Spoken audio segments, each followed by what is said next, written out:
Here's a beginner-level English grammar quiz for you. Which sentence is in the present simple tense? A. She is singing a song.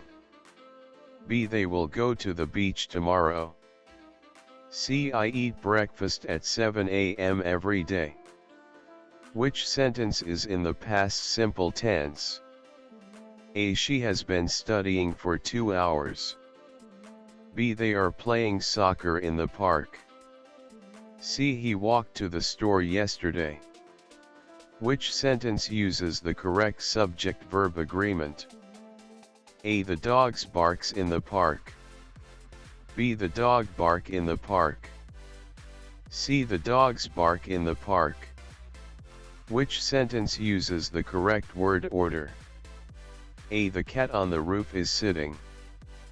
B. Sitting is the cat on the roof. C. The roof cat is sitting on. Which sentence uses the correct verb form? A. He have a lot of friends. B. They has been working hard. C. She is going to the store.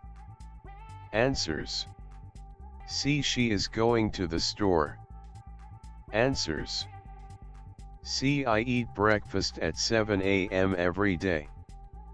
C. He walked to the store yesterday. C. The dogs bark in the park. A. The cat on the roof is sitting. C. She is going to the store. I hope you find this quiz helpful in practicing your English grammar skills.